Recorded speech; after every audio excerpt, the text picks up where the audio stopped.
desire to have young women in South Sudan continue to be educated, to be leaders. I mean, these 5 young women, they were in school with us for 4 or 5 years, and we kept saying to them, you have to give back to your community, you have to contribute. And now here they are, married, working, mothers, saying, come, let's continue to build this country together. We never thought that we would be moving out of Rumbek. I mean, it was never anything close in our mind. But you know, God's ways are not our ways, and the Spirit works in very strange and mysterious ways.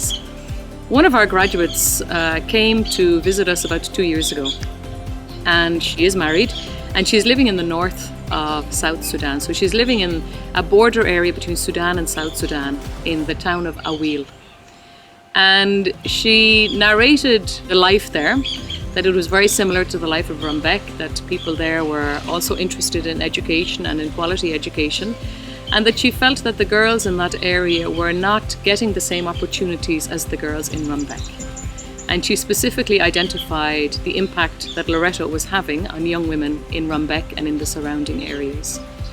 And she very simply said, would you think of coming? You know, would the Loreto sisters think of going to Aweil and beginning another school in Aweil? But honestly, we didn't really think a lot about it. We told her, look, a process like that is very long and very complicated, and we can't make that decision. And if she's really interested, you know, she'd want to talk to other people and, you know, develop the idea a bit more or whatever. And we thought that was it. 6 months later, she came back. And by now, she had developed a kind of a fraternity around her, because there are actually 5 of our graduates married in Aweil, in that area, and they have their children and their families, and she had garnered them around her, and she was now coming up with an actual written proposal. Would this be something that the Loreto sisters would be interested in? So last November, Sister Noel came as a representative of the leadership in Ireland. She came to South Sudan with the sole purpose of coming with us to visit Aweil and to see really what the invitation would be. And those 5 women were just electric. They were on fire. They were just, it was the most extraordinary experience we had ever had. And the beautiful thing about it was that Sister Noel had been part of the first discernment 18 years ago with the last bishop. And she said, it's extraordinary to be here in front of these 5 women, products of our first mission, and now asking us to continue that legacy and that story of Mary Ward of empowering young women in other parts of South Sudan. Now, I should say the road to Aweil is 400 kilometers from Rumbek. On average, when the road is good, it'll take 9-10 hours to reach. It's a place with huge need, and that's very clear to all of us, but very beautiful, very welcoming people.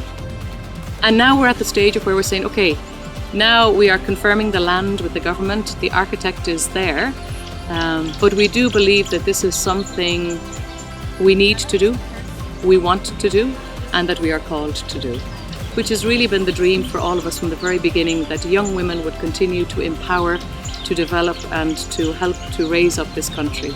It's beautiful, and we're very proud to be part of this. But we continue to pray, we continue to hope, to desire that people may join hands with us, and a lot of that is going to be financial, because we're going to need a lot of support financially in order for this project to take off. And hopefully people will also feel that spirit of movement and will also join us so that we can also do this.